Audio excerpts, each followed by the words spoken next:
Waalaikumsalam.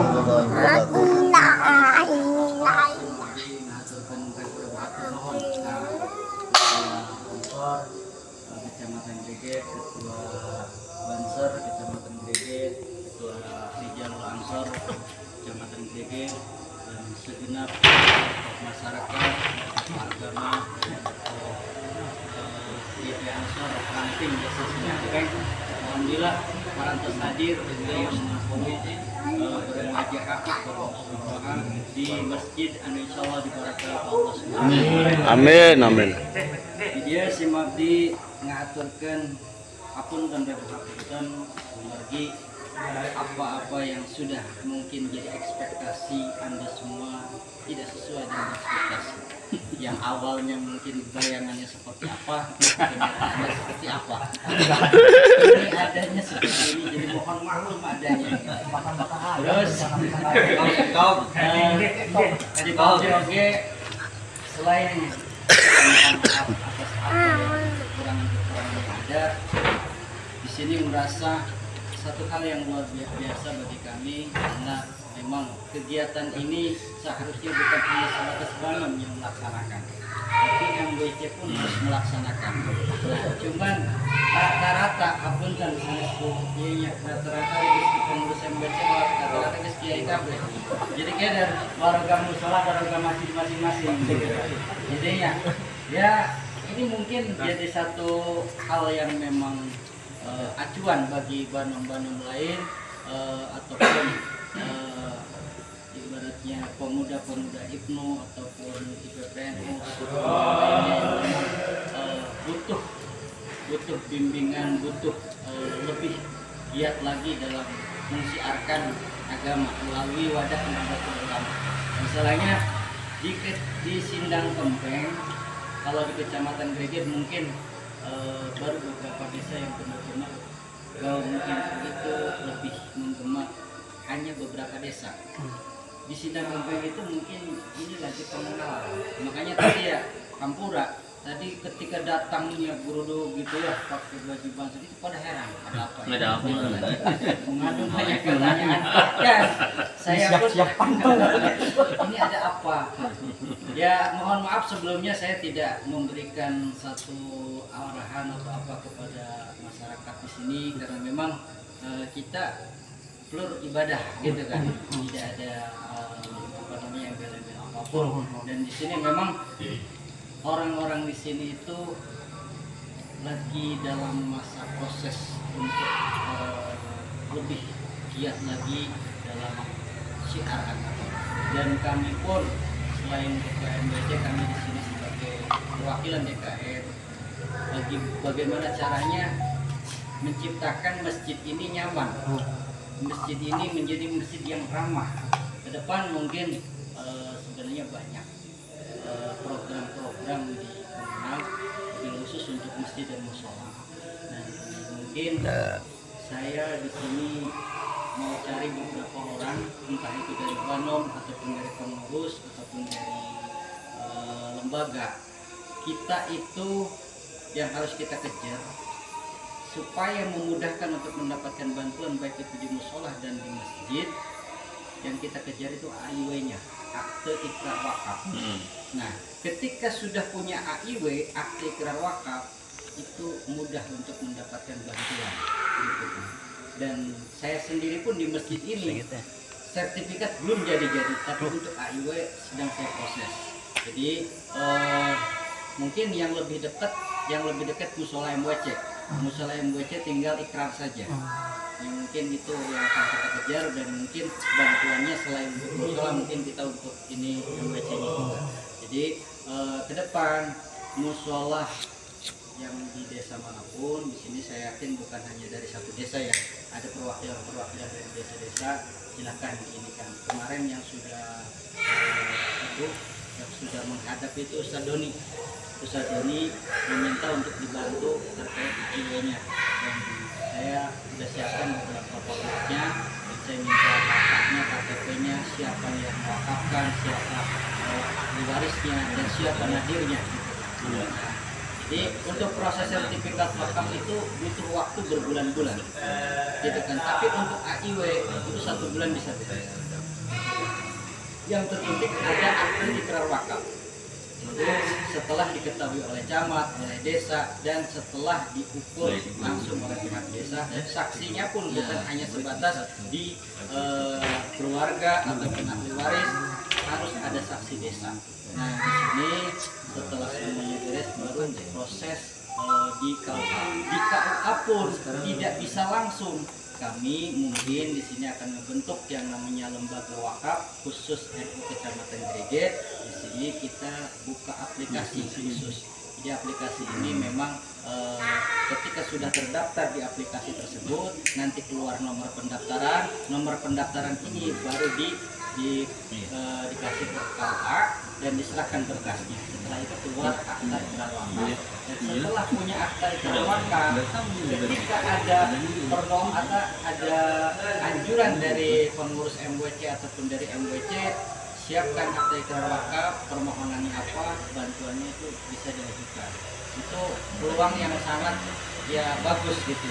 Soalnya saya yakin di setiap mushola, di masjid, dimanapun itu kalau untuk urusan renovasi atau pembangunan mushola atau masjid itu memang sulit. Satu, butuh kesadaran dari masyarakatnya, butuh giatnya DKM-nya. Kadang masyarakatnya sadar, DKM-nya tidak sadar, ya kan? Kadang DKM-nya sadar, masyarakatnya tidak sadar. Jadi sulit, makanya bagaimana caranya kita mensinergikan kedua belah pihak antara DKM dan masyarakat. Sebab pentingnya sarana ibadah itu salah satu aspek bagaimana caranya kita Nahdlatul Ulama bisa untuk mensiarkan agama. Karena kalau hanya sebatas kita gerada-geruduk begitu aja sulit. Tapi ketika istilahnya sarananya udah ada, tempatnya udah ada, dan masyarakatnya pun sudah tahu, insya Allah itu akan lebih mengena, lebih mudah dalam mensiarkan agama melalui wadah Nahdlatul Ulama. Jadi pentingnya kita menyampaikan beberapa informasi, pentingnya kumpul, tiada lain bukan hanya sebatas kita ngomong ngalir ngidul, tidak ada manfaatnya. Karena selain manfaat dalam segi agama, manfaat pun segi sosial pun harus dikedepankan. Karena seringkali sosial itu tidak terlalu terpikirkan, justru yang diinginkan kita selalu mendewakan agama. Betul, agama itu utama, tapi tetap sosial pun harus kita jaga. Karena dalam ngaji itu bukan hanya sebatas ngaji kita atau ngaji keilmuan tentang agama, tapi ngaji rasa, ngaji sosial, ngaji hidup di masyarakat itu seperti apa. Sulit hidup di masyarakat, tidak mudah seperti yang kita bayangkan. Karena menghadapi masyarakat yang berbeda-beda pemahaman itu perlu pendekatan, perlu istilahnya hal yang memang perlu intens dalam memahami karakter masyarakat. Terus di Nahdlatul Ulama utamakan, jadi kita bagaimana maunya masyarakat, jangan masyarakat harus mau kita. Kalau kita memaksakan masyarakat harus ikut kita, itu satu kesalahan. Karena masyarakat tidak bisa dipaksa. Kita paham bahwasannya agama itu kan mudah, gitu kan? Orang ikut di agama kita, di agama Islam, itu kan hidayahnya Gusti Allah. Tidak bisa kita paksakan. Tetap menyampaikan, kita sampaikan, tapi tidak perlu kita paksakan. Untuk pengkaderan ke depan, khususnya di Sindang Gempeng, titik beratnya kan ada di Pak Deso ya, Pak Dede Sorigin. Jadi disingkat Deso.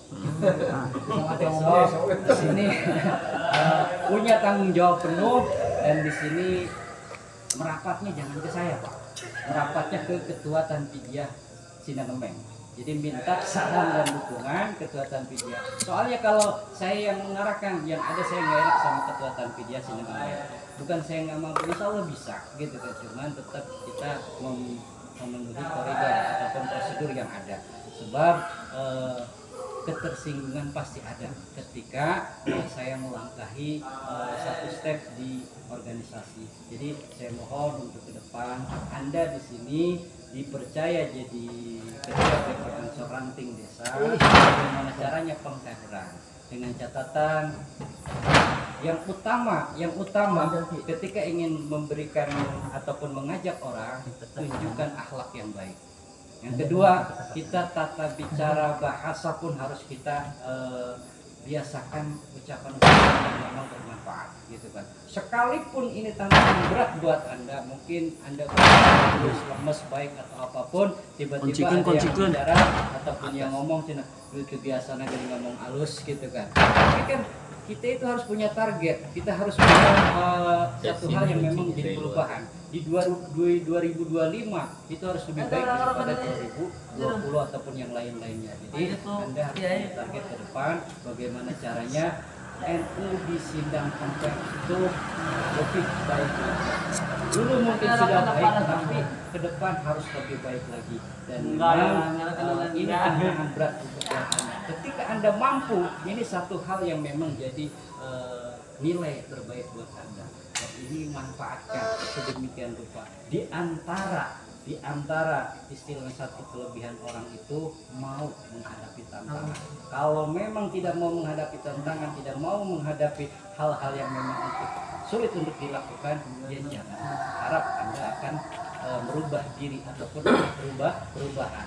Dan saya minta kepada seluruh yang hadir di sini, baik Ansor ataupun GP Ansor ataupun Banser atau Jadi Ansor, tetap ketika melaksanakan taklim, tarawih keliling atau kegiatan yang dilaksanakan di bulan Ramadan, tunjukkan akhlak yang baik, tunjukkan perilaku yang baik, tunjukkan hal-hal yang bisa menarik hati masyarakat ataupun orang lain. Karena pergerakan Anda itu selalu dipantau, selalu dilihat. Andai kita menunjukkan hal-hal yang tidak positif atau negatif, itu bisa bahaya untuk organisasi kita. Gitu. Niatnya lillahi ta'ala, niatkan hikmah wal hurmah lil masyayikh. Niat kita istilahnya berharap dengan kita hikmah, hurmah dan kita takdim terhadap masyayikh kita, berharap kita diakui menjadi santri, muassis kita, pendiri kita wakil khusus yaitu Kiai Haji Hasyim Asy'ari. Anggap aja kita lagi nyantri, walaupun nyantrinya kita itu bukan secara lisan, bukan secara arkan, secara haliyah, secara tingkah laku, pergerakan kita, haliyah kita. Dakwah itu kan ada lisan, ada haliyah. Secara haliyah itu justru lebih besar pengaruhnya ketimbang dari lisan. Sekarang bisa saja Anda semua, saya yakin bisa untuk ngobrol A, B, C, D sampai Z, mudah untuk menyampaikan hal-hal yang memang perlu disampaikan, tapi belum tentu itu bisa mengena. Tapi dengan pergerakan kita, gestur tubuh kita, apa yang kita tunjukkan ke masyarakat itu bisa lebih berpengaruh daripada apa yang kita sampaikan secara lisan. Sebab karena yang disampaikan lisan kadang tidak muncul dari hati, hanya sebatas keluar dari pemikiran tanpa disaring ataupun tanpa dari hati. Kalau orang ingin kena hatinya, ucapkan dari hati, jangan hanya sebatas lisan. Terus niatkan ketika menasehati orang, niatkan itu selain menasehati orang, niatkan menasehati diri sendiri, gitu kan ya. Jadi kita jangan merasa bangga diri kita sebagai Ansor, sebagai Banser ataupun yang lain-lain yang bahkan sebagai pengurus NU, jangan merasa berbangga diri. Kita justru harus termotivasi untuk menjadi lebih baik.